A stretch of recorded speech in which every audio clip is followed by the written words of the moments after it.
Assalamu alaikum and welcome to Medis Academy. I'm your teacher Sid Mehdi Kazmi. आज हम 12th mock test BSc nursing inter test preparation के हवाले से pharm D DBT MLT और other medical exams paramedical courses के लिए भी ये वीडियोस जो हैं वो मुफीद हो सकते हैं। तो आज मैं लाया हूँ आपके लिए फिज़िक्स का पोर्शन एंड ये जो है वो 12th मॉक टेस्ट जो कि हमारी पेड बैच में ली गई थी उसमें से आज कुछ एमसीक्यूज़ जो है सॉल्व्ड फिज़िक्स के आपके लिए लाए हैं। आई होप कि ये मुफीद रहेगा आपके लिए।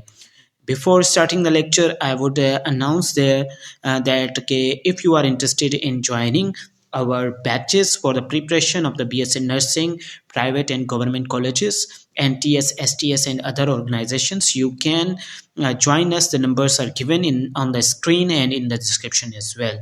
ओके तो आइए स्टार्ट करते हैं आज के वीडियो को। सबसे पहले फिजिक्स के पोर्शन में जो एमसीक्यूज है, स्केलर क्वांटिटीज़ को हम ऐड कर सकते हैं, सब्सट्रैक्ट कर सकते हैं एंड मल्टीप्लाई कर सकते हैं और उनको डिवाइड भी कर सकते हैं। किस मेथड से? तो उनको ऑर्डिनरी अर्थमेटिक से हम ऐड भी कर सकते हैं, सब्सट्रैक्ट भी कर सकते हैं, मल्टीप्लाई भी कर सकते हैं, डिवाइड भी कर सकते हैं।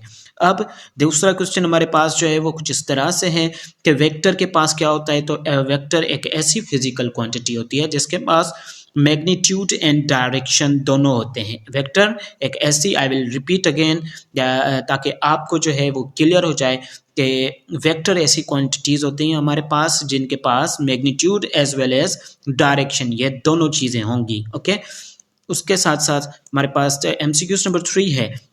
Reference system consist of two perpendicular lines. Reference system हमारा जो है कार्टेशियन कोऑर्डिनेट सिस्टम जो कि दो परपेंडिकुलर एक दूसरे के 90 के एंगल पे परपेंडिकुलर होंगी, तो उसको हम क्या जो है consist of two perpendicular lines, उसको हम क्या कहेंगे? तो वो कौन से हैं? तो ऑप्शन बी इसमें करेक्ट था। X axis and Y axis is the correct answer for this one. Okay उसके बाद एमसीक्यू नंबर 4 आपको अंडरस्टैंड करवाऊंगा। The direction of vector is specified. अब एज वी नो, जैसे कि हम जानते हैं कि वेक्टर क्वांटिटीज़ ऐसी क्वांटिटीज़ होती हैं जिनके पास मैग्नीट्यूड एंड डायरेक्शंस दोनों पाए जाते हैं। तो डायरेक्शन इसकी किस मेथड के तहत जो है हम वो निकाल सकते हैं? तो angle relative to the X axis के हिसाब से जो है हम इसकी डायरेक्शन निकाल सकते हैं। अब the angle of a vector is positive in the, अब एंगल जो बनेगा वेक्टर का वो कब पॉजिटिव होगा? जब वो एक्स एक्सिस में क्या कर रहा होगा? मूव कर रहा होगा। And the angle of the vector कब होगा? तो एंटी क्लॉकवाइज डायरेक्शन में जब वो मूव करेगा तो magnitude will the direction means the angle of the vector will be positive. Okay and 5 number पे हमारे पास एमसीक्यूज जो है सॉल्व्ड एमसीक्यूज जो है वो a vector with a magnitude of 1। अब ऐसा वेक्टर जिसका मैग्नीट्यूड हमेशा 1 हो तो उसको हम यूनिट वेक्टर का कहते हैं। ठीक है, ऑप्शन नंबर सी इसमें टेस्ट में करेक्ट था। बैच के जो स्टूडेंट्स हैं उनको ये टेस्ट प्रोवाइड कर दी जा चुके हैं। आपको ये वीडियो जो है वो अभी यूट्यूब पे मिल रहा है। And the 7 number MCQs is a vector that specifies a point relative to the origin point, यानी कि जहाँ से वो स्टार्ट हुआ है। Let me draw here the two axis. Let's consider this is y-axis and this one is x-axis. Okay, so here from the vector originates, this is called origin point. Okay, origin point. Okay, so a vector that specifies a point relative to the origin is known as position vector. यहाँ ये इन coordinate इन axis में कहीं पे भी हमें क्या identify करके देगा? कहीं पे भी किसी वेक्टर को की पोजीशन बताएगा ओरिजिन पॉइंट से, तो इसको हम बोलेंगे पोजीशन वेक्टर। इसका काम ही पोजीशन बताना होता है। नेक्स्ट हमारे पास एमसीक्यूज है जो कुछ इस तरह से है। The shortest distance between two points is called distance. Means के शॉर्टेस्ट डिस्टेंस भी कह सकते हैं आप किसी भी पॉइंट पर। For suppose this is the point A and this is the point B.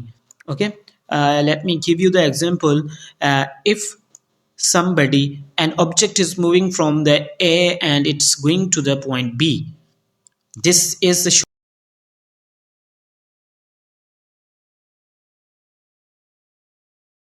shortest. But if it goes like the pattern, I am trying the cursor to the point B, this is the distance. Okay, this is the distance and the shortest distance between 2 points, point A and B. The shortest distance will be its displacement. Okay, I hope this one is clear. उसके बाद हम पढ़ेंगे हमारे पास MCQs जो है वो next है the formation of formula of velocity is given by formula of velocity. तो as we know that v is equal to distance divided by time. Okay, velocity is equal to distance divided by the time and हमारे पास formula of velocity is जो कि मैंने अभी आपको बताया है। एक बार फिर से मैं आपको बताता चलूँ कि हमारी बैचेस जो हैं वो STS NTS और काफ़ी सारे कॉलेजेस ऑफ द पाकिस्तान के, चाहे वो गवर्नमेंट हो या प्राइवेट की प्रिपरेशन जो है हमारी जारी है। अगर आप BSc nursing DPT form T और English grammar for the jobs and entry tests, if you are interested for the Sindh University, Sindh Agriculture University, Karachi University, and also for the other universities, you can join us. The numbers are given in the description and on the screen, as well as in the bar below that is given. You are watching on the screen. Okay.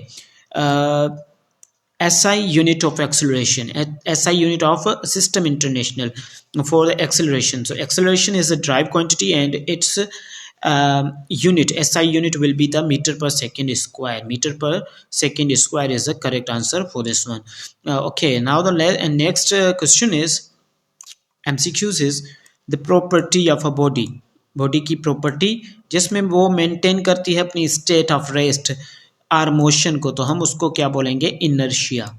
ठीक है, the first law of motion जो है वो क्या करता है, हमारे पास inertia को डोनेट करता है, तो इनर्शिया इस प्रॉपर्टी को कहेंगे। नेक्स्ट हमारे पास which law states that for the every action there is an equal and opposite reaction. Which law state? अब ये कौन सा न्यूटन ने आइजैक न्यूटन ने ये लॉ दिए थे, थर्ड लॉ से ये जो है वो रिलेट करता है। इसमें एमसीक्यूज में हमारे पास जो था आंसर क्वेश्चन नंबर 12 का सी ऑप्शन करेक्ट था। तो थर्ड लॉ ऑफ मोशन जो है ये इसका रोल है, स्टेटमेंट है कि for every action there is an equal and opposite reaction.